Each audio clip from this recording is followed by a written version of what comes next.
no sé qué va a pasar, todo está en las manos del Señor, pero yo lo único que digo es que nosotros no podemos depender de los hombres, sino depender solamente del Señor. Hay gente que pone la confianza en los gobiernos. Bueno, ahora ya verás que estos que entran van a arreglar todo lo que el otro no arregló y ya verás que no sé qué. Mire, hermano, ¿qué quiere que le diga? Nuestra confianza está en el Señor. La Biblia llama bienaventurado al hombre que pone su confianza en el Señor. Estamos viendo que el único que no falla y el único que es fiel y el único que sabe hacer bien las cosas es nuestro Dios. Los hombres ahí están que se pelean, que se van, que entran, que sí, que te apoyo, que no te apoyo, que me abstengo, que no sé qué, que no sé cuánto. Y uno ve en lo natural, yo siempre cuántas veces lo he dicho, uno ve en lo natural el reflejo de cómo están las vidas de esa gente. Espiritualmente están destrozados. La inmensa mayoría de los que están ahí tratando de ponerse de acuerdo para hacer algo a favor de este país, la inmensa mayoría son ateos. Y lo han dicho. No, que no creen en Dios, que son ateos, que Dios es una cosa para la familia, pero que eso no tiene nada que ver. Y así vas. Si el hombre buscara a Dios, si todos esos que no saben lo que hacer dijeran, vamos a ver, Rajoy, el del PSOE, el Coleta, el otro y el otro, dijera, vamos a ver, vamos a hacer 3 días de oración y ayuno a nivel nacional. Y tú ves a todos los políticos en el Congreso, 3 días en la Moncloa sin salir, orando, leyendo la Biblia y buscando del Señor, humillándose delante de Dios. Qué diferente sería todo, ¿eh? Madre mía, cuántas bendiciones y cosas hermosas podrían salir de un encuentro así, pero no lo van a hacer, no lo van a hacer, ¿verdad? Entonces dice la Biblia que son ciegos que intentan guiar a otros ciegos, y dice la Biblia que si 2 ciegos se juntan, los 2 van a caer en el mismo hoyo, porque los 2 están ciegos, ¿eh? Así que buscamos a Dios, confiamos en el Señor, en su promesa y en su palabra, y todo lo que los hombres tengan que arreglar, que lo arreglen ellos, pero nuestra confianza está en el Señor. Amén, hermanos, bendito sea Dios.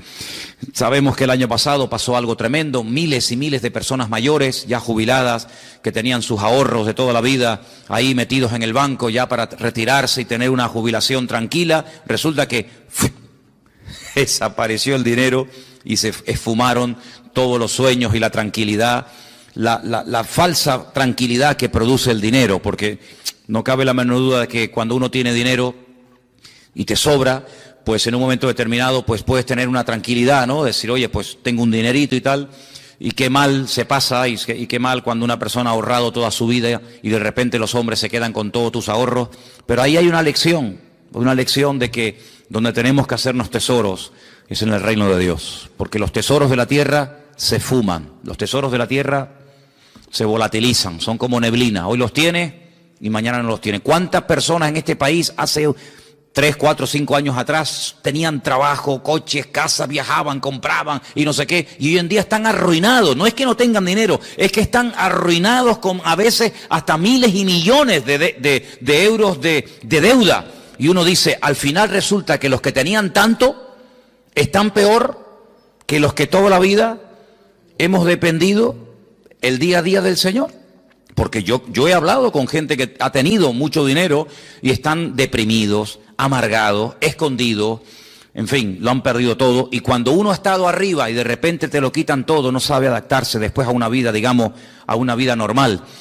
En estos días estaba leyendo un libro, o uno de los libros que estoy leyendo, y en uno de ellos decía que en los tiempos de la Biblia, ya lo dije una vez, en los tiempos de la Biblia se vivía el día a día. Eso ya hoy en día prácticamente no existe. En algunos países sí, pero aquí, por ejemplo, la gente quiere tener, digamos, el mes arregladito, ¿no? Tengo para pagar el mes de la hipoteca o el mes del alquiler, ya están tranquilos. Y tengo el mes solucionado. Y en la Biblia no se vivía así. En la Biblia se vivía el día a día. Basta a cada día su propio afán, su propio mal. Y el pan nuestro de cada día. Así se vivía en el tiempo de la Biblia. Entonces, si nosotros dependemos día a día del Señor, no vamos a estar agobiados, porque mira, se dice, es que faltan todavía 20 días para terminar el mes. Pero no lo mires así, vive el día a día y el Señor te va a sorprender y te va a proveer el alimento, la comida, lo que sea necesario para el día a día. Y también leía en ese libro algo que me llamó mucho la atención. Yo no digo que tengamos que volver a eso, pero dicen que en los tiempos de la Biblia la gente comía 2 veces al día. Y yo digo, qué curioso, ¿no? Yo creo que todos comemos de más.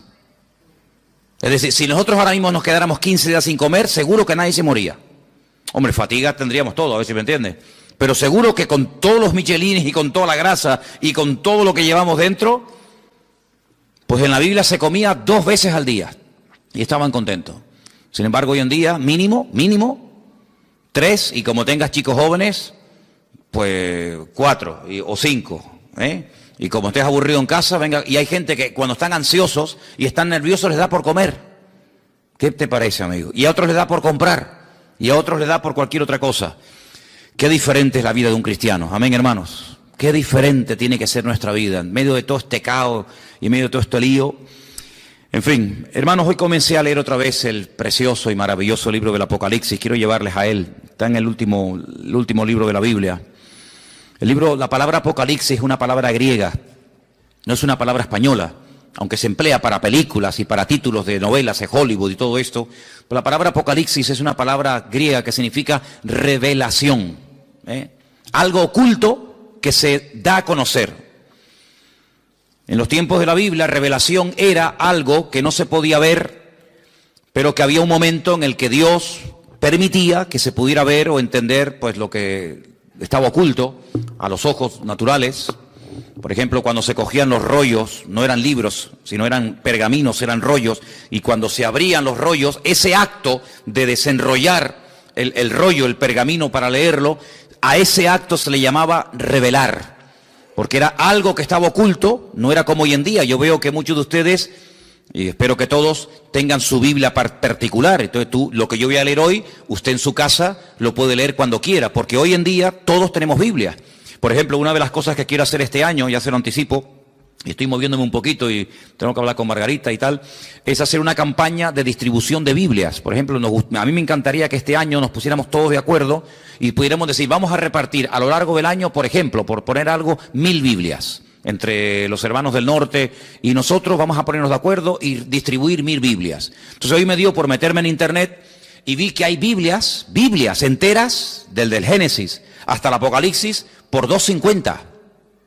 Y tú dices, pero ¿cómo puede ser tan barato una Biblia? Vamos a ver, no es una Biblia de cuero, una Biblia de estas preciosas, sino es una Biblia normal, sencillita, pero tiene lo mismo que una Biblia de esas grandotas. $2.50. Y tú te vas, por ejemplo, a un bar y te tomas un cortado y te cobran ¿cuánto? A veces, en algunos sitios me han cobrado ahí €1. Que yo digo, madre mía, €1, un cortado y una cosita así. Pues una Biblia que te cambia la vida, una Biblia que es la palabra de Dios. El apóstol Juan dijo, yo no he escrito, él dice en su evangelio, yo no he escrito todo lo que le vi hacer al Señor. Y todo lo que él dijo, yo no lo escribí. Porque si me hubiera puesto a escribir una por una todo lo que hizo y todo lo que dijo, en el mundo no cabrían los libros. Porque hizo tantas cosas el Señor. Dice, pero estas palabras que yo les he escrito, las he escrito para que creyendo en ellas tengáis vida eterna. Entonces yo digo, un libro que te da vida eterna, un libro que te aclara dudas, un libro que te responde a preguntas, un libro que trae bendición a la familia, que trae bendición a tu vida, por $2.50, 2 cortados. Como quien dice. Entonces yo pienso que sería muy bueno, y de hecho lo vamos a hacer, en este año ponernos una meta, no sé, 500, 600, 800, 1000 Biblias, y entre todos vamos a hacer una especie de campaña, ya les diré cómo tengo pensado hacerlo, para repartir la palabra de Dios. Porque hoy en día cualquier persona en su casa puede tener Biblia. Bueno, si ustedes van a mi habitación, pues yo no sé cuántas Biblias puedo tener, pues yo calculo mínimo 15 o 20 Biblias tengo que tener, como mínimo. Aparte Nuevos Testamentos y a lo mejor, ¿verdad?, en diferentes idiomas y tal. Pero en aquellos tiempos no. En aquellos tiempos no existía la imprenta. En aquellos tiempos había que ir al templo o había que ir a la sinagoga para escuchar que alguien te leyera la Biblia. Pero nadie tenía la Biblia en su casa. Esto de poder tener toda la palabra de Dios, todo lo que el Señor reveló a lo largo de la historia en la mano, esto es un milagro. Esto es una maravilla, esto es una joya. Tú tienes uno de los libros más antiguos del mundo. Tú tienes aquí palabras que Dios le dijo a Moisés hace 3500 años. Es una auténtica joya. Y este libro del Apocalipsis, gracias al Señor que lo tenemos, es un libro escrito por uno de los hombres que más conoció al Señor. ¿Quién lo escribió? Lo escribió Juan. ¿Pero Juan el Bautista o Juan ¿cuál? Juan, el discípulo Juan. Pues Juan fue un hombre que vivió aproximadamente, vamos a redondear los números, aproximadamente 100 años. Hace unos días murió en Israel el hombre más longevo del mundo, 112 años. Le quedaron muy poquitos días para cumplir 113. Era un superviviente de uno de los campos de concentración de la Segunda Guerra Mundial. 112 años. Hoy en día no es normal que una persona viva tanto. Y tampoco ni siquiera en los tiempos de Cristo. Pero Juan se cree que aproximadamente murió con 100 años. Para poner números redondos. Si Cristo murió cuando tenía y ascendió a la gloria, cuando tenía 33 años, y él estuvo 3 años con el Señor, vamos a poner un ejemplo, no lo podemos decir así totalmente, pero para entendernos, que Juan tuviera aproximadamente 30 años. Cuando el Señor lo llamó como su discípulo, Cristo tenía 30 años cuando comenzó el ministerio, pongamos que Juan tuviera 30 años. Si murió con 100 años, ¿cuántos años estuvo Juan predicando el Evangelio? 70 años. 70 años sirviendo al Señor. ¿Qué te parece? Toda una vida. Cuando él escribe el Evangelio, es un Evangelio muy profundo. Yo no sé si ustedes se acuerdan, yo estuve dando unas clases, unas lecciones sobre el Evangelio de Juan, y hay cosas que Juan dice que no las dice nadie. Porque claro, es que él vio al Señor muy de cerca, él vivió con el Señor, él vio cosas que ningún discípulo vio. Y cuando uno lee el Evangelio según San Juan, que repito que es muy profundo, da la sensación de que ya no hay nada más que decir del Señor. Ya te lo mostró de una manera, te lo mostró de otra, hizo esto, hizo aquello, y hablaba así, y hablaba asado. Ya, después de leer San Juan, uno dice, ¿pero qué más se puede decir del Señor? Bueno, pues cuando este hombre está en la isla de Patmos, dice como él dice, por causa de la palabra de Dios, desterrado, recibe una revelación, y cuando tú lees el libro del Apocalipsis fundamentalmente el objetivo no es hablarte del anticristo, que habla del anticristo, o del falso profeta, que también habla de él, o de los testigos, o de los terremotos, o de las plagas. Todo eso está muy bien. El objetivo, el protagonista del Apocalipsis no es el anticristo, es el Señor Jesucristo. Y Juan presenta y nos cuenta cosas de Jesucristo que si no hubiéramos leído nunca, si no tuviéramos en nuestras Biblias el libro del Apocalipsis, nunca sabríamos del Señor. Porque el libro del Apocalipsis contiene una información que no está en ninguna parte de la Biblia. Por eso es un libro fundamental. Y no solamente es un libro importante, sino es un libro necesario. Yo siempre lo he dicho, y ustedes lo saben, que los creyentes hoy en día tienen que leer y estudiar más que nunca el libro del Apocalipsis. Y prestar menos atención a las noticias de la radio y de los periódicos y de la prensa, porque realmente las verdaderas noticias, las genuinas, las verdaderas, están aquí. No solamente en la Biblia, sino en el libro del Apocalipsis. El libro del Apocalipsis es un libro extraordinario, que nos da detalles tremendos, tremendos. Lo estoy leyendo otra vez, como siempre, ¿no? Detenidamente, estudiando las palabras y tal, y menciona muchas cosas del Antiguo Testamento. Por ejemplo, hoy leía acerca de los famosos 2 testigos. Los que habéis leído la poesía saben de lo que estoy hablando. Los que no lo habéis leído, pues dicen, no sé lo que es eso. Bueno, pues los 2 testigos son 2 personas de carne y hueso que estarán en los últimos tiempos predicando la palabra del Señor durante 3 años y medio. Nos dice la Biblia cómo predicarán, dónde vivirán, cómo morirán, qué les va a pasar. Todo eso lo dice el Apocalipsis. Bueno, pues de esos 2 personajes ya habla el profeta Zacarías. Ustedes van al libro de Zacarías, capítulo 4, y allí te habla de los 2 testigos. No aparece la palabra testigos, aparece la palabra, en hebreo dice la palabra hijos. La traducción dice los 2 ungidos. Y habla acerca del aceite de oliva. Sabéis que el aceite de oliva se utilizaba mucho en los tiempos de la Biblia, no solamente para cocinar, no solamente para sanar heridas, era un bálsamo, sino que también se utilizaba un aceite especial, no cualquier aceite, un aceite especial que se hacía para derramarlo sobre la cabeza de los reyes o de los profetas o de otros personajes cuando se les quería públicamente presentar como un juez, como un rey, como una persona importante, y se le llamaba ungido. La palabra ungido, Mashiach, ¿qué es? Ungido. ¿Y cómo se dice ungido en griego en el Nuevo Testamento? Cristo. La palabra Cristo es la misma palabra Mashiach del Antiguo Testamento. Pasa que una está escrita en hebreo y otra está escrita en griego. Como el Nuevo Testamento se escribió en griego y del griego se tradujo al español o al castellano, entonces cuando leemos el nombre de nuestro Señor Jesucristo, lo leemos así: Jesús, Cristo, Jesucristo. Pero Cristo no es un nombre, Cristo es un título. Es como decir, fulanito de tal, presidente del gobierno, fulanito de tal, presidente del Fútbol Club Barcelona, fulanito de tal, presidente del Cabildo. Cristo no es un nombre, es un título de una función a desarrollar. Por ejemplo, en este momento, a Benjamín Netanyahu, que es el presidente de Israel, se le llama el ungido, se le llama el Mesías. Y tú dices, ¿ah, sí? Sí, claro, porque es un hombre que ha sido capacitado para ser presidente de un país. Entonces, la palabra Mesías, la palabra Cristo, la palabra ungido, nos habla acerca de un cargo, no de un nombre. Jesús se llamaba Yeshua, porque él no era griego, él era judío, y él se llamaba Yeshua. ¿Cómo se dice Yeshua en griego? Jesús. Entonces, son las mismas palabras, pero cambiando, digamos, el nombre, la pronunciación. Juan recibe una revelación de él, dice en el capítulo 1, la revelación de Jesucristo. No es la revelación del falso profeta o del anticristo, no, es la revelación de Jesucristo. Si quieres conocer mucho de Cristo, tienes que leer los evangelios, Mateo, Marcos, Lucas y Juan, pero también el Apocalipsis. Y dice, esta revelación de Jesucristo, Dios se la dio para manifestar a sus siervos las cosas que deben de suceder pronto. Y la declaró enviándola por medio de su ángel a su siervo Juan. Juan, cuando escribió este libro, dice que lo que él estaba escribiendo iba a suceder pronto. ¿Y cuándo escribió Juan este libro? En el siglo I. Y en el siglo I, cuando él está escribiendo, dice, lo que yo estoy escribiendo ahora, prepárense que esto se va a producir pronto. Pues si eso lo dijo en el siglo I, ahora en el siglo XXI, estamos más cerca que nunca de los acontecimientos finales, ¿sí o no? Es interesante, ¿verdad?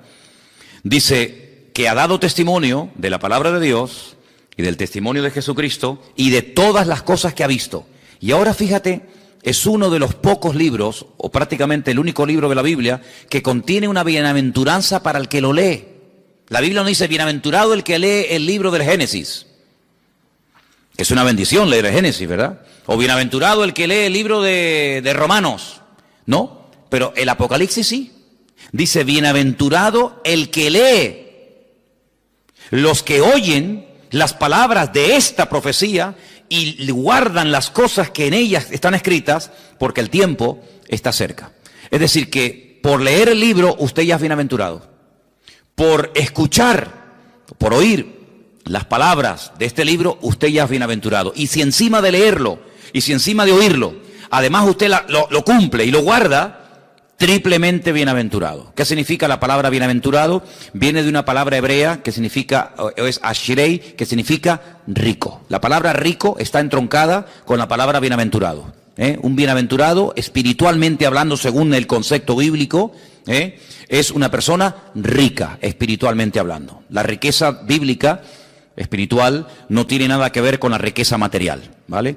Hay personas en la Biblia que no eran ricos materialmente hablando, pero espiritualmente hablando eran multimillonarios. Y hay personas tremendamente ricas en la Biblia que la Biblia dice que eran unos necios. Así que la riqueza material muchas veces no tiene nada que ver con la riqueza espiritual. A veces la gente dice, ay, mira, no tiene mucha fe porque no tiene dinero, como si la fe se midiera por el dinero. Cuando yo siempre he dicho que es más difícil, mucho más difícil, vivir con poco que vivir con demasiado, ¿sí o no? Si yo le doy a usted todos los meses 10.000 euros, que no los tengo, a ver si me entiende, pero si yo le diera a usted, o le dieran a usted 10.000 euros, ¿sería muy difícil la vida para ti? Uy, ¿ahora qué compro? ¿Compro el jabón más barato o el más caro? ¿Compro el champú que está muy rico o compro el más baratito? No habría problema, porque cualquier persona, pienso que en un día, media hora, se adaptaría a vivir con 10.000 euros por mes, ¿sí o no? Sin ningún problema. Pero si a usted le dan todos los meses 200 euros, entonces sí hay que hacer numeritos, Yo creo que a la ministra, a la persona que nombre ministro de Economía, tendrían que nombrar en este país a un ama de casa.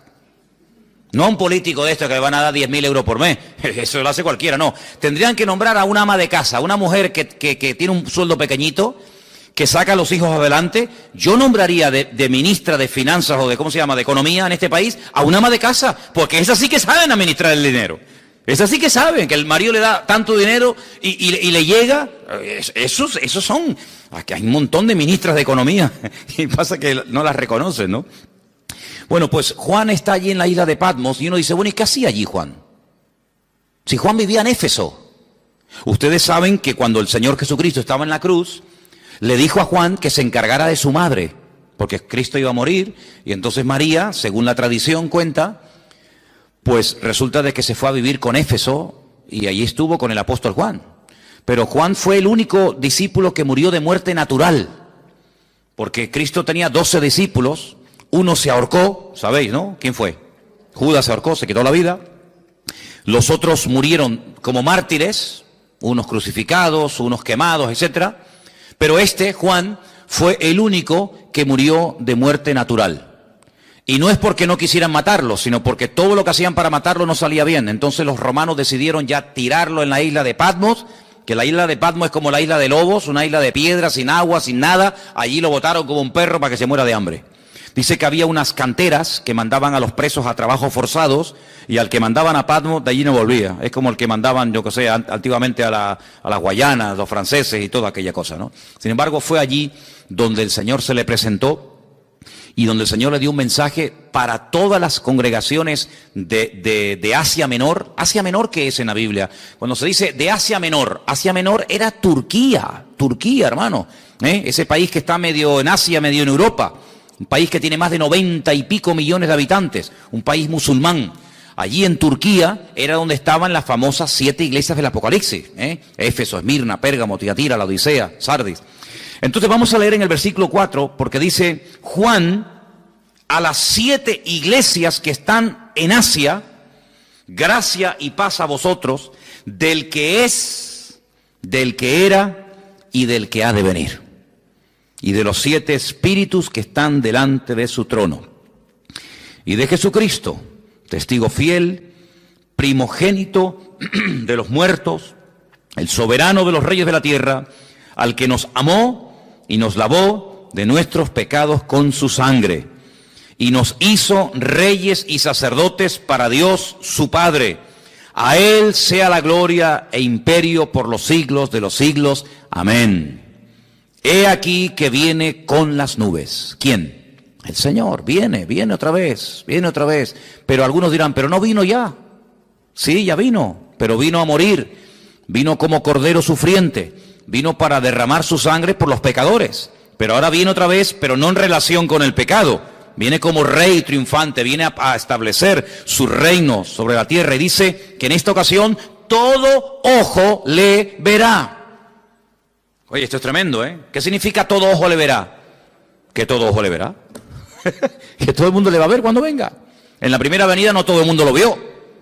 Muchos no se enteraron. Por ejemplo, los judíos que vivían en Roma, cuando nació el Señor Jesucristo en Israel, no sabían que había nacido el Mesías. ¿Cómo se enteraron? Por los predicadores, por los misioneros, por los apóstoles, por los discípulos que iban a una sinagoga en Roma, en Corinto, en Éfeso, en donde fuera, y decían, venimos a decirles que nuestro Mesías, del cual habló Isaías, Jeremías, Daniel, etcétera, etcétera, ha nacido. No me digas. Sí, ha nacido. Claro, no había radio, no había internet, no había televisión, no había nada. ¿Cómo se enteraba la gente?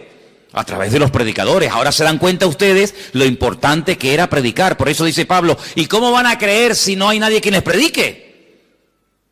No había Biblias, no había emisoras cristianas, no había radio, no había nada.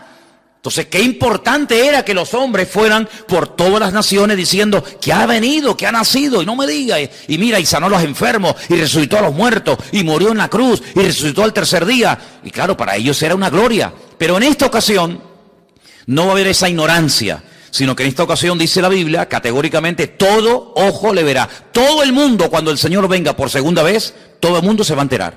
Nadie va a decir en Tacoronte, ¿quién vino? ¿Quién? Pues yo no. Todo el mundo lo va a saber. Todas las islas, todos los continentes, todas las ciudades. todas las televisiones del mundo, todas las radios, todos los periódicos, todo el mundo, los 7.000 millones de habitantes que hay en el planeta Tierra en este momento, todo el mundo sabrá que el Señor Jesucristo vino. Pero no solamente los que estén presentes en ese momento, sino dice, y los que le traspasaron. ¿Cómo que los que le traspasaron? Sí. Los que le traspasaron ya están muertos. ¿Sí o no? Los romanos que le clavaron aquellos clavos en el pie y en la mano y le traspasaron el costado y le pusieron la corona de espina, ¿cómo lo van a ver si ya murieron? Pues no te das cuenta de que la Biblia a veces te habla de un mensaje superficialmente, pero indirectamente, sin mencionar la palabra, si los que le traspasaron le van a volver a ver, te está dando a entender la Biblia que se producirá una resurrección de los muertos. Porque si no, ¿cómo le van a ver si están muertos? Entonces no te menciona la palabra resurrección, pero dice, cuando venga todo ojo le verá, también le verán los que le traspasaron, y dice, todos los linajes de la tierra harán lamentación por él. Y Juan dice, sí, amén, estoy de acuerdo, perfectamente, es así. ¿Te das cuenta? La palabra amén, cuando tú pones la palabra, por ejemplo, si buscas la palabra en hebreo fe, la palabra que se emplea para fe, generalmente la palabra emuná. Emuná es fe en hebreo. Se puede traducir como fe o también como confianza, pero generalmente es fe. La palabra emuná, dentro de la palabra está la palabra amén. Si tú, en hebreo, hay algo muy bonito, y es que dentro de una palabra hay una, dos o tres palabras. Incluso a veces de una palabra, no de todas, cuidado, pero a veces hay palabras en hebreo que de una palabra puedes sacar 750 palabras diferentes. Y usted dice, ¿cómo? De una palabra, combinando las palabras, por ejemplo, poniendo la P aquí, la H allí, la M por acá, la L por allá, de una misma palabra, siendo combinaciones, pueden sacar hasta 750 términos diferentes. Entonces la palabra amén está dentro, tú ves la palabra emuná en hebreo y ves que pone dentro amén. Porque cuando decimos amén, cuando nosotros los creyentes decimos amén, que es un acróstico, pues estamos diciendo que tengo fe en afirmar lo que esa persona está diciendo. Cuando yo digo, hermano, el Señor Jesucristo vendrá, amén. Cuando usted dice amén, está diciendo de una forma resumida, tengo fe en lo que tú estás diciendo y lo firmo. Tengo fe de que el Señor volverá otra vez. Pero para no decir, tengo fe en que el Señor volverá otra vez, usted dice simplemente, amén. Y diciendo amén, usted afirma como que usted está de acuerdo con la afirmación que se acaba de decir. Por eso digo muchas veces, no diga amén a todo lo que se oye. Porque cuando usted dice amén a todo, quiere decir que está de acuerdo con todo lo que se está diciendo. Así que piénselo bien. Así que el Señor dice, yo soy el alfa y la omega. Yo me imagino que todos lo sabrán, pero cuando leía esta mañana el Apocalipsis en la versión hebrea, no dice evidentemente el alfa y la omega, porque el alfa y la omega es la primera y la última letra del alfabeto griego, ¿vale? En nuestro idioma sería la A y la Z. Yo soy la A y la Z. En hebreo yo soy la Aleph y yo soy la Taf, ¿vale? El principio y el fin, dice el Señor, el que es, el que era y el que ha de venir, el Todopoderoso, ¿vale? El Todopoderoso, el eterno Dios. El nombre de Dios lo hemos explicado 1.000.000 de veces. El nombre de Dios es un nombre que no tiene vocales. Es un nombre que solamente tiene consonantes. Son Yod, Hei, Bat, Hei. A menos que usted le ponga vocales a esas letras, no se pueden pronunciar, porque ¿cómo vamos a pronunciar una palabra si no tiene vocales? Se une la consonante con la vocal y entonces creamos las sílabas y las palabras. Entonces el nombre de Dios es un nombre aparentemente impronunciable porque cuando se escribió originalmente no tenía vocales. Pero si usted ve cómo se escribe el verbo ser y el nombre propio de Dios, que son esas famosas 4 letras que se llama el famoso tetragramatón, dentro del nombre de Dios usted puede ver que está escrito el verbo ser. ¿Por qué? Porque Dios es la existencia. Dios es el que da existencia. Él no depende de nada ni de nadie para existir. Nosotros sí. Si nuestros padres no se hubieran conocido y de esa relación no hubiéramos nacido nosotros, ¿de dónde hubiéramos salido? De ninguna parte. Luego nosotros somos los hijos de nuestros padres y los padres eran los hijos de nuestros abuelos y así sucesivamente. Pero si llegamos a Dios, y la pregunta que yo me hacía antes de aceptar al Señor, que ya lógicamente la tengo clarísima, pero en aquel tiempo me torturaba, era una tortura terrible, ¿de dónde salió Dios? ¿Quién lo creó? ¿Quién lo hizo? Porque en nuestra mente humana todo sale de algo. Este púlpito no apareció aquí, pum, y apareció, sino que este púlpito alguien lo tuvo que hacer. Luego cada vez que vemos algo, nos habla de que hay un diseño y alguien que lo ha hecho, ¿sí o no? Todo lo que vemos, dice, bueno, este púlpito lo hizo alguien y le dio esta altura y le dio estas medidas. El púlpito no decidió ser de esta forma, podía ser semicircular, podía ser más alargado, más ancho, más alto. Hubo alguien que dijo, no, lo voy a hacer así. Bueno, pues ese alguien lo formó y ese alguien lo diseñó. Y todo lo que vemos a nuestro alrededor, la silla en la que usted está sentado, alguien la diseñó, alguien la hizo. Todo lo que vemos a nuestro alrededor, pero cuando hablamos de conceptos diferentes a los conceptos, digamos, naturales, y uno llega nada más y nada menos que hablar del Creador, la pregunta ¿quién hizo a Dios? No es una pregunta sabia, no es una pregunta coherente. ¿Por qué? Porque a Dios no lo ha hecho, a Dios no lo ha creado nadie, porque si lo hubiera creado o lo hubiera parido o lo hubiera hecho alguien, la pregunta es ¿y a ese alguien quién lo hizo? Y volvemos para atrás y hay un momento que se para y decimos, pero bueno, es que Dios es eterno y ahí ya nos perdemos. ¿Por qué? Porque en nuestro concepto limitado y finito, la eternidad es algo que se nos escapa de la mente. Porque vemos que la vida se pasa volando, porque vemos que todo se mide siempre por minutos, por segundos, por días, por años, por siglos, por milenios, por décadas, y todo lo medimos, ¿verdad? Uy, qué grande está el niño, uy, qué pequeñito, acaba de nacer. ¿De cuánto tiempo estás embarazada? De 8 meses, pues le falta 1, ¿verdad? Y todo siempre lo queremos clasificar y todo lo queremos medir, pero esas medidas con Dios no sirven, porque Dios no salió de ninguna parte, sino que todo salió de Él, porque todo fue creado por Él y para Él. Y cuando nada existía, Él ya existía, porque Él es la existencia en sí mismo. Y dice la Biblia que todo subsiste, si todo se mantiene en su debido orden, y nada se va de sitio, y todo funciona como tiene que funcionar, porque hay un diseñador, y porque hay un creador, que diariamente da la orden de que el sol salga por el este, y se oculte por el oeste. Pero bueno, eso era antes. No, eso era antes, eso era hoy y eso será siempre. El sol sí me sale por el este y se oculta por el oeste. Pero esa ley, ¿quién la dio? ¿Quién decidió que el sol saliera siempre por el mismo lado y se ocultara por el mismo lado? El creador del sol. El creador del sol. ¿Y quién es el que hace que la Tierra siempre gire en la misma dirección? Y que no diga un día, oye, voy a girar ahora en otra dirección. Todos los planetas giran en las direcciones de las agujas del reloj -1. Todos los planetas giran así. Pero hay uno que Dios dice, no, tú al revés, y gira al revés. ¿Quién decide eso? ¿Quién hace que hay unas flores que sean rojas, otras amarillas? ¿Quién hace todo eso? El que las diseñó, el que las creó. No es así por casualidad, sino que hay un diseñador y hay un creador, y ese Dios es la existencia misma, y por eso en su nombre propio, pues lleva la existencia, el verbo ser. Ahora ese nombre, cuando leemos, por ejemplo, algunas Biblias sale la palabra Jehová. En otras Biblias sale la palabra Adonai, o Señor. En otras Biblias aparece la palabra Yahvé, ¿no? Muy bien, todo eso está muy bien. Pero el verdadero nombre propio de Dios no tiene vocales, pero se le tuvo que poner vocales para poder pronunciarlo, ¿os dais cuenta?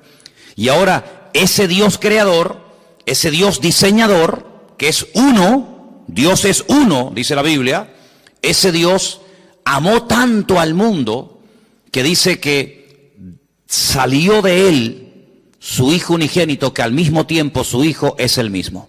Y uno dice, pero ¿cómo puede haber? Porque si salió el Hijo del Padre, está el Hijo y está el Padre. Pero vamos a ver, ustedes no sois, ¿cuántos sois padres aquí? Muy bien, o madres. Bien. Pero usted es madre y usted es hija al mismo tiempo. ¿Sí o no? Lo que pasa es que a donde yo voy, por ejemplo, cuando voy a la casa de mi madre, allí soy hijo. Pero cuando estoy aquí, aquí soy padre. Y cuando estoy en mi casa soy marido. Y cuando estoy aquí soy pastor. Tantas cosas al mismo tiempo, sí, no pasa nada. No tengo que dejar de ser hijo para ser padre.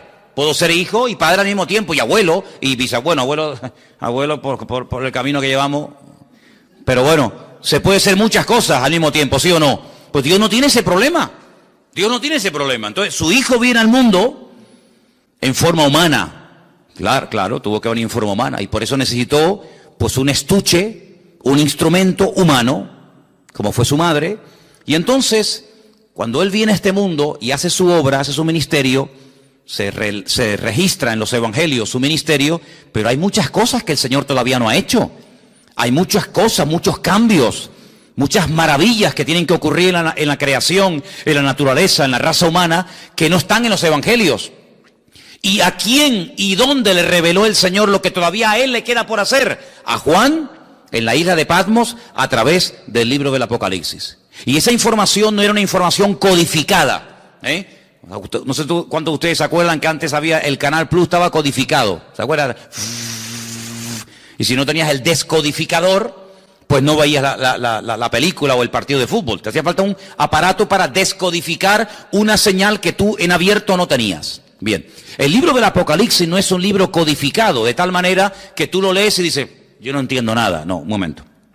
El libro del Apocalipsis es un libro que está muy claro, muy claro. El problema es que el lenguaje que Juan utiliza no es un lenguaje popular, no es un lenguaje que usamos cotidianamente, es un lenguaje alegórico, es un lenguaje de animales, de números y de colores, que si usted no está familiarizado con eso, usted no se va a enterar evidentemente de nada. Pero no porque el Apocalipsis sea el libro más difícil de la Biblia. No, el Apocalipsis no es el libro más difícil de la Biblia. Yo le puedo asegurar que hay otros libros de la Biblia que son más difíciles y más complicados que el Apocalipsis. Porque el Apocalipsis lo bueno que tiene que al ser el último, ¿me explico? Al ser el último en el canon, en la lista, toma elementos de otros libros que si usted los ha leído y los conoce, cuando llegues al Apocalipsis, ahora sé lo que es el dragón, ahora sé lo que es el caballo, ahora sé lo que es el león, ahora sé lo que es el oso. ¿Pero cómo lo sé? Porque he ido pasando por 65 libros que le preceden. Entonces, hermano, cuando usted hace todo el recorrido, claro, yo a nadie le aconsejo que se compre una Biblia por primera vez y se meta a leer el libro de Apocalipsis, porque puede tener pesadillas. Porque el pobrecito dice, madre mía, ¿y esto es la Biblia? Un dragón que sale corriendo detrás de una mujer, ¿verdad? Que echa fuego por la boca, el otro que 7 cuernos en la cabeza, dice, madre mía, ¿cómo está esta gente, no? ¿Verdad? Pero es que para poder entender el libro del Apocalipsis, primero hay algo que pocas veces se dice, pero es para mí fundamental. Y es que usted tiene que conocer al protagonista del libro del Apocalipsis. Y el protagonista del libro del Apocalipsis es nuestro Señor Jesucristo. Cuando usted lo conoce a Él, usted sabe, permítame la expresión, por dónde van los tiros. Eso es como cuando antiguamente, ya eso no existe, pero cuando antiguamente los padres miraban a los hijos, ¿qué le estaba diciendo? Ibas de visita, ¿no? A una casa. Entonces tu padre se te quedaba mirando y te estaba diciendo, sin palabras, o te comportas, o te voy a dar un jaquimazo que te voy a poner la cabeza así para atrás. Con la mirada, era un mensaje telepático, ¿no? Te miraba así, y ya hasta agachabas la cabeza porque te estaba diciendo, te voy a dar una que te vas a enterar, sin palabras, porque ya lo conocía. Pero esa mirada se la daba a lo mejor a otro niño y el niño ni se enteraba. Cuando tú conoces a tu marido, tú sabes cuándo está enfadado y cuándo está de buen humor. Por eso hay mujeres que dicen, ahora no le digas nada, espera mañana. No, yo le digo ahora. No le digas ahora porque encima vas a cobrar. Espérate a mañana, que ya verás como mañana es otro ser humano. En la Biblia hay momentos en los que si usted no conoce al autor, usted no se va a enterar del espíritu, de la actitud, de por qué el Señor dijo eso. Y esto que le estoy diciendo no es broma, porque dice la Biblia que cuando Pedro estaba fuera con los romanos calentándose en el fuego, ¿se acuerdan? Que llegó aquella chica y le dijo, mira, acá hay otro, acá hay otro, este es uno de ellos. Y él decía, no, yo no soy de ellos. Lea usted en la Biblia. Y hay un momento en el que dice que la mirada de Cristo se cruzó con la de Pedro. Cristo le dice así. Tú estás diciendo, no, yo no le conozco. Y Cristo le dice así. Y se le quedó mirando, y dice la Biblia, lea esto, léalo, es tremendo. Dice, y saliendo lloró amargamente. ¿Qué mirada le habrá lanzado el Señor, eh? No, yo no le conozco, yo no sé quién es, yo no quiero saber nada de ese hombre. Diciendo, ay, Pedro, que tú no me conoces a mí, Pedro. ¿Pero qué estás diciendo, criatura? Lo rompió, ya con la mirada dijo, madre mía, lo que estoy así, salió corriendo y se echó a llorar porque no pudo aguantar aquello, una mirada que lo rompió, ¿verdad? Que lo rompió.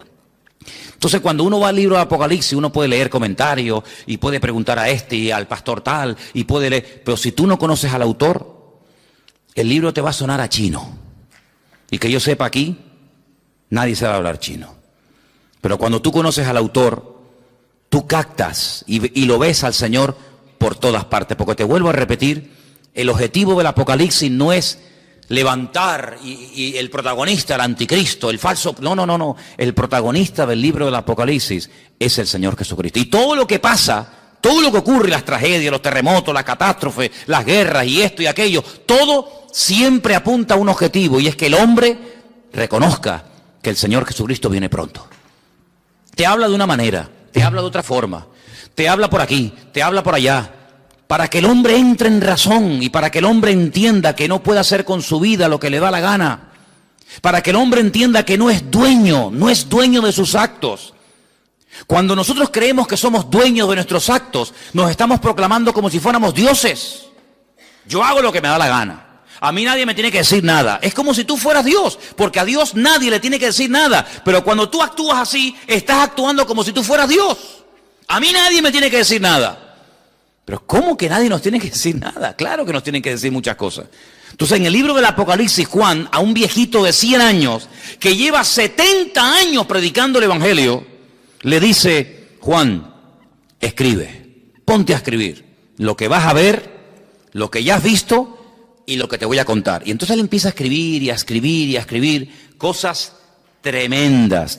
Pero fíjate lo que dice, por ejemplo, en el versículo 10, cuando el Señor le dice a Juan que escriba, hay una cosa muy importante que tenemos que tener en cuenta, y es cómo estaba, con qué actitud estaba Juan. Dice el versículo 10, yo estaba en el Espíritu en el día del Señor, y oí detrás de mí una gran voz, como de trompeta.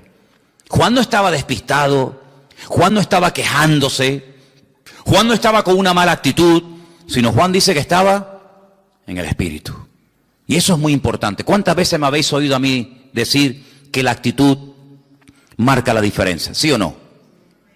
Es muy importante. Estar centrado, estar pendiente. No, mira, ahora no me hables, que ahora estoy pendiente de la palabra. No, ahora no quiero saber nada. El móvil, ¿para qué quiero yo un móvil ahora? No me hace falta el móvil para nada. Ahora me está hablando el Señor, estoy con su palabra. Él estaba en el Espíritu. ¿Tenía motivos para quejarse? Hombre, humanamente hablando, sí. 100 años aquí botado como un perro, sin agua, sin comida, sin hermanos, sin iglesia, sin amigos, sin nada, y mira cómo me has tratado, y mira no sé qué, y te he servido para qué. No le dio lugar a eso. Él estaba en el Espíritu. Si el Señor ha permitido que yo esté en la isla de Patmos, no es un castigo, es una bendición, porque al fin y al cabo vemos que no fue un castigo, sino que fue un tiempo maravilloso, porque para poder escribir todo esto, hermano, y para poder ver todas estas visiones, uno no podía estar viviendo en una gran ciudad con ruidos, con coches, con no sé qué, con no sé cuánto, sino uno tenía que estar en un sitio tranquilo, sin que nadie te moleste. ¿Y qué mejor sitio? ¿Qué mejor sitio que la isla de Patmos? Donde tienes tiempo para pensar, para orar, para meditar, y aquí sin que nadie te moleste, aquí te voy a dar la revelación más grande que jamás ningún ser humano ha tenido en esta vida. Luego vemos que el famoso refrán, que no hay mal que por bien no venga, se cumple perfectamente en la vida de Juan. Hace muchos años yo leí un libro de un pastor que tuvo un accidente y se le partió una pierna y estuvo un buen tiempo en cama, escayolado, sin poder moverse, y los primeros días de ese accidente él comenzó a quejarse. Señor, ¿y por qué? Tenía que predicar en esta iglesia, me habían invitado a viajar a no sé qué sitio, me habían invitado a no sé qué, y ahora no puedo tal, y empezó a quejarse hasta que pasaron los días y le dijo, Señor, si tú has permitido que yo esté aquí parado sin hacer nada, ¿qué propósito tienes tú, Señor? Y ese hombre escribió un libro con su testimonio, con sus experiencias, y cuenta él que fue un libro que bendijo a muchísimas personas. un libro que fue de muchísima bendición, sus testimonios, las experiencias que había tenido con el Señor, las pruebas por las cuales había pasado y lo que había aprendido en el Señor. Y dice, yo conseguí más bendición y logré bendecir más a la gente con aquel libro que con 1000 predicaciones, viaja por aquí, viaja por allá, entra aquí, entra para allá. Y él entendió que el Señor lo paró, ¿sabes? Él entendió que el Señor permitió aquel accidente para que durante un tiempito, tranquilo, pudiera escribir un libro que después sería de tremenda bendición para muchísima gente que lo leyó. Entonces hay momentos en la vida que nos puede pasar algo que decimos, ¿y por qué? ¿Y por qué, Señor? ¿Y por qué tal? ¿Y por qué esto? ¿Y por qué el marido? ¿Y por qué el niño? ¿Y por qué no me dieron el trabajo que me habían prometido? ¿Y por qué no sé qué? ¿Por qué? ¿Y por qué? ¿Y por qué? Y hace muchos años, yo era recién convertido, vino a Las Palmas a predicar una señora que dice ella, en aquellos años, que era la capellana de una de las cárceles más peligrosas de los Estados Unidos, la cárcel de Sing Sing. Y esta mujer empezó a predicar y yo te puedo asegurar que no todo, pero por lo menos la mitad del mensaje me lo aprendí de memoria. Y todavía lo tengo aquí. Y ella empezó diciendo, hay una pregunta que si nosotros nos la hacemos podemos volvernos locos. Y es una pregunta, y la pregunta es ¿por qué?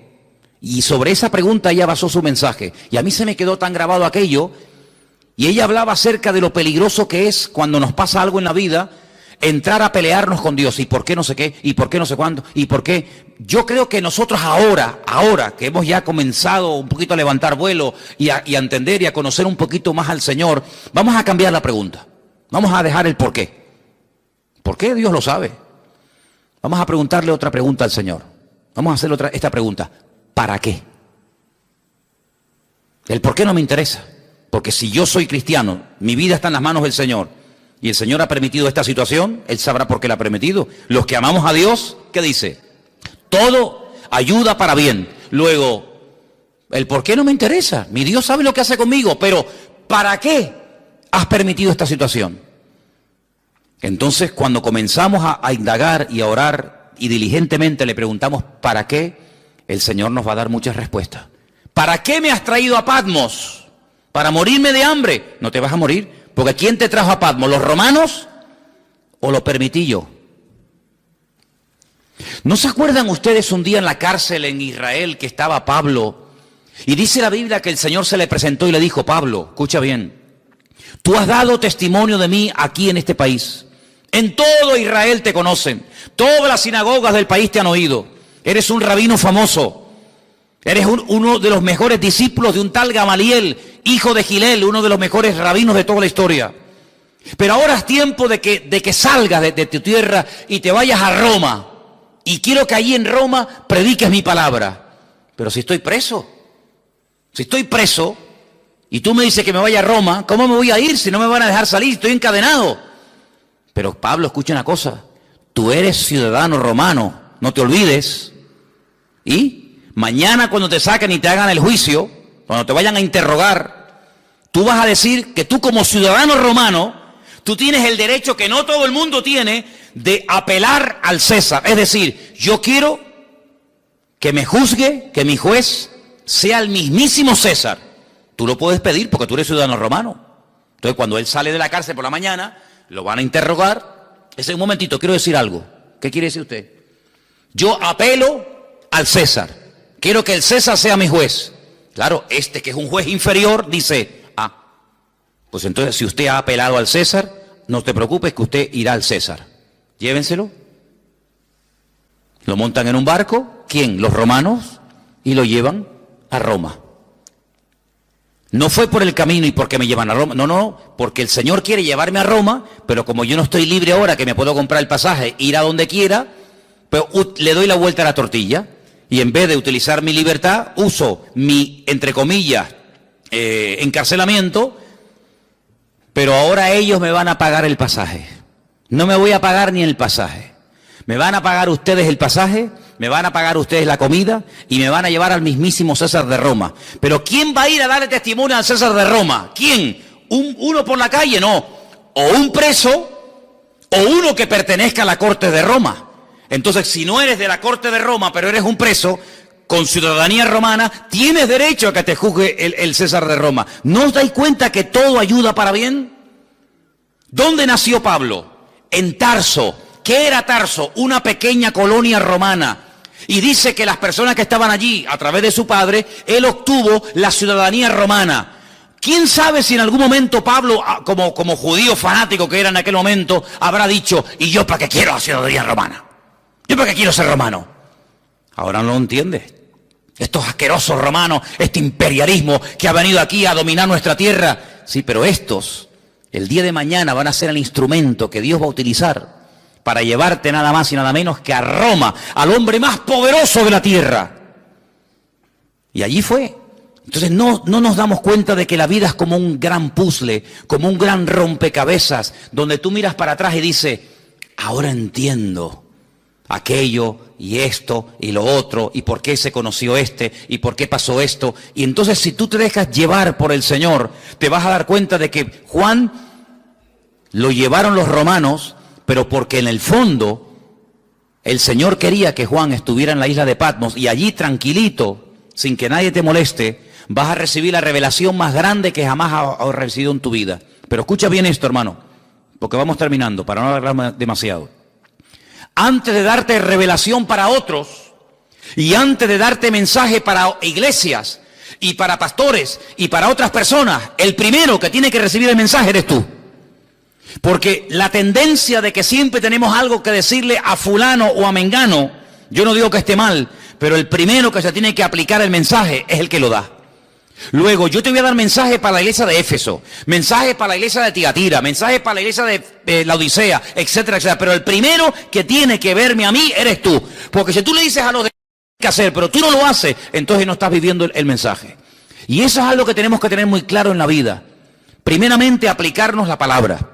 Primeramente, conocer nosotros al Señor para después tener autoridad para decirle a otras personas que conozcan al Señor. ¿Qué Señor quieres que conozcas si ni siquiera tú lo conoces? Tengan fe en el Señor, pero tú estás viviendo con fe. Por eso, hermano, las experiencias que pasamos en la vida nos están capacitando. ¿Para qué? Para que después, cuando vayamos a otras personas que están pasando por el mismo o parecido problema que yo he pasado, podamos entenderlos. Por eso yo muchas veces digo, cuando alguien se hace la pregunta, ¿en qué forma tú me quieres utilizar? ¿Con qué tipo de gente tú me quieres utilizar? Analiza cómo ha sido tu vida. ¿Con qué tipo de gente tú te has movido generalmente? Por ejemplo, hay personas que se han movido toda la vida en el mundo del deporte. Pues ya está, más claro agua. Ese es el terreno en el que Dios a ti te va a utilizar, en un nivel donde este y este y este jamás van a entrar. No le van a hacer ni caso. Pero tú que eres un deportista, te vas a mover en un nivel donde todo el mundo te conoce, tú sabes lo que es una lesión, tú sabes lo que es un campeonato, tú sabes lo que es el sacrificio, ese va a ser tu campo de misión. Hay otras personas que a lo mejor son médicos, no tienen nada que ver con el deporte, pero conocen a una serie de personas que se mueven en el mundo de la medicina. Ustedes saben que los médicos hablan de un lenguaje que le están diciendo a otro colega que te está muriendo y tú ni te enteras porque se están hablando en clave. Ahí es donde Dios te va a utilizar. ¿Con qué tipo de gente? ¿Qué tipo de inclinación tú has tenido? ¿Qué tipo de experiencia, de prueba? ¿Qué tipo de dificultades tú has tenido? Por ahí van los tiros. Por ahí donde el Señor te va a utilizar. Claro, Dios te puede abrir nuevos campos. Claro, siempre lo hace. Pero generalmente utiliza tu pasado para que después tú en el futuro puedas servir al Señor con efectividad. Porque Dios no te va a meter, a menos que te haga un milagro y una transformación, Dios no te va a meter en un terreno en el que tú no sabes moverte. Dios te va a poner en un terreno en el que tú sabes moverte. Por ejemplo, ¿quiénes son las mejores personas para ayudar a otros drogadictos a salir de la droga? Un mismo drogadicto. Ustedes saben, los chicos que vienen los domingos a la iglesia. Dino, si algún día oyen un testimonio de Dino, ese chico estuvo en la droga. Pero es que ahora él puede ayudar a otros. ¿Y quién mejor que una persona que ha estado con depresiones toda la vida para ayudar a una persona deprimida? ¿Y qué mejor que una mujer separada para entender a otra mujer separada? ¿Y qué mejor que una mujer que ha sido violada o abusada para entender a otro que está pasando por eso? Hermano, no nos damos cuenta de que todo nuestro pasado es el terreno que Dios ha ido preparando para abrirnos puertas, para servirle a Él en el futuro. Entonces, en este libro, el primero que tiene que tener las cosas claras es Juan. Y quiero terminar leyendo estas últimas palabras. Yo estaba en el Espíritu en el día del Señor, dice versículo 10. Oí detrás de mí una voz, como de trompeta, y me dijo, yo soy el Alfa y el Omega, el primero y el último. Escribe en un libro lo que ves envíalo a las 7 iglesias que están en Asia. Y ahora las menciona. Éfeso, Esmirna, Pérgamo, Tiatira, Sardis, Filadelfia, la Odisea. Las 7 iglesias. En su momento hablaremos de ellas. ¿Por qué estas 7 y no otras? Todo tiene una razón de ser. Pero le dijo, escribe, escribe. Ahora cuando vayamos al retiro, no sé si ya lo habéis leído, yo creo que esa parte le toca a los jóvenes. Hay un momento en el que el Señor le dice a Moisés, escribe. ¿Lo habéis leído? No lo habéis leído. Dice, escribe esto, esta batalla, lo que ha pasado hoy aquí, Moisés, escríbelo. Escríbelo para que las generaciones futuras no se olviden de lo que pasó aquí en el desierto. Interesante. Ahora le dice el Señor, Juan, escribe, escribe. ¿Por qué? Porque vas a ver tantas cosas y vas a tener tantas visiones y tantos sueños que después no te vas a acordar. Ustedes saben, hermanos, porque yo muchas veces le digo a la gente que es bueno venir a la iglesia a veces con papel y lápiz. Porque dicen las estadísticas, no las digo yo. Los expertos, los que están todo el día haciendo este tipo de estadísticas y de estudios, dicen que cuando una persona escucha un mensaje político, religioso, de la índole que sea, después de un tiempo, se puede llegar a recordar con el tiempo un 10% de lo que se oyó perfectamente. Y el otro 90%, algunos oyen 25%, pero generalmente, si yo les pregunto a ustedes dentro de 15 días de lo que yo hablé la semana pasada, muchos de ustedes ya no se acuerdan.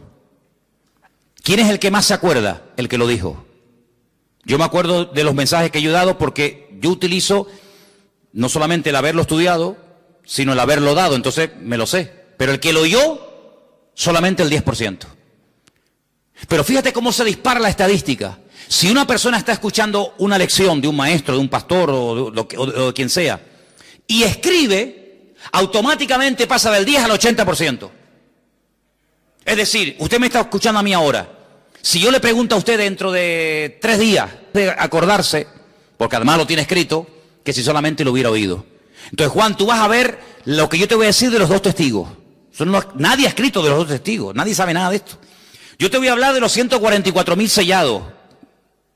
Yo te voy a hablar del falso profeta. Yo te voy a hablar de los 7 sellos, de las trompetas, de las copas de la ira. Yo te voy a hablar de la mujer que huye al desierto por 1260 días. Yo te voy a hablar a ti de tantas cosas que como tú no escribas esto, tú a las 2 horas no te acuerdas. Y si tú no te acuerdas, ¿cómo le vas a pasar el mensaje a los hermanos de Garcilaso de la Vega número 13?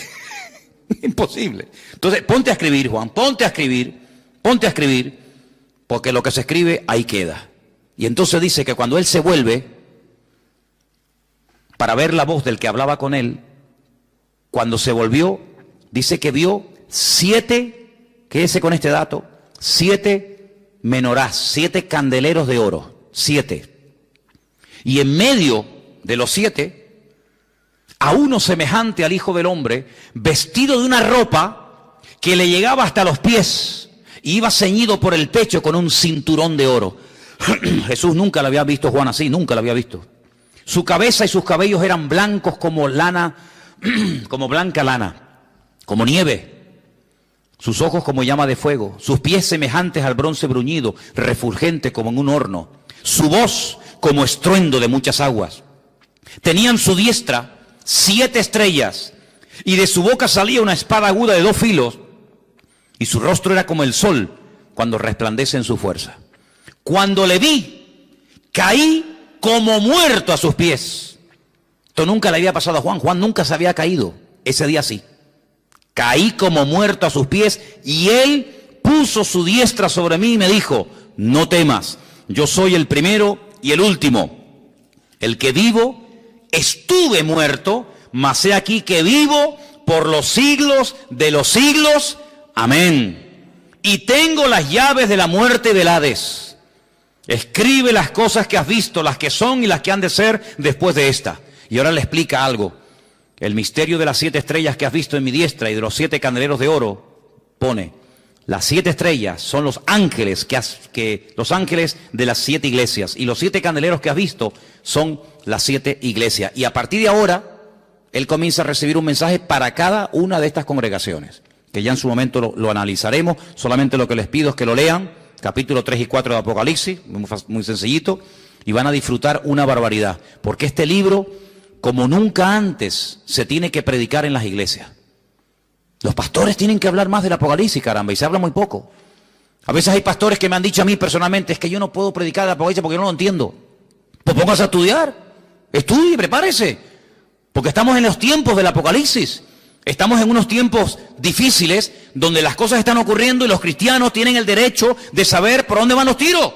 Si falta mucho, si falta poco, cuáles son las señales, cuáles no son las señales. Y todo eso lo tenemos, gracias a Dios, en este libro maravilloso que es la Biblia, y encima de la Biblia el libro del Apocalipsis, que lo vamos a estar viendo Dios mediante. No quiero que nadie en esta congregación diga, ay, pero es que el libro del Apocalipsis es muy difícil. Ya verá usted que va a disfrutar. Y vas a ver que el libro de Apocalipsis es un libro maravilloso, que Dios lo escribió no para asustarnos, sino para bendecirnos y para ayudarnos. Además, no se olvide que cada vez que lo leamos, y ustedes cada vez que lo lean, van a ser bienaventurados, porque eso es lo que dice la Biblia. Amén, hermanos. Vamos a orar, por favor, en esta tarde. Se nos ha ido el tiempo. Nos ponemos de pie. Vamos a darle gracias a Dios por su bendita palabra. Que el Señor nos dé sabiduría. Y pido, por favor, a la iglesia que siga orando por el retiro que vamos a tener en febrero, que puedan asistir muchos hermanos, que podamos tener un tiempo precioso, en todos los sentidos. Los hermanos me decían al día del bautismo, oye, si el día que tuvimos el bautismo en el Puerto de la Cruz, ese día tan precioso, lo tenemos durante los días de retiro, esto es una maravilla. Digo, pues oren para que podamos tener unos días hermosos y vamos a venir muy bendecidos. Amén, hermanos. Vamos a orar. Señor, te damos gracias por tu palabra bendita. Gracias porque a través de ella aprendemos, a través de ella se abren nuestros ojos espirituales y queremos verte a ti, esa revelación maravillosa, preciosa, completa, amplia de lo que tú eres, de lo que tú quieres hacer, Señor. Señor, te pedimos que crezca nuestra fe, que podamos cada día crecer en conocimiento, en sabiduría, en discernimiento espiritual, para que podamos servirte cada día mejor, Señor. Bendice nuestras vidas y que cuando estudiemos y nos acerquemos a tu palabra y ahora a este precioso libro del Apocalipsis, podamos disfrutar y podamos descubrirte y podamos vivir una relación íntima y personal contigo cada día, porque tú así lo quieres para cada uno de nosotros. Bendice, Señor, nuestras vidas y guárdanos siempre de todo peligro y de todo mal. Te lo pedimos en el nombre de Jesús. Amén.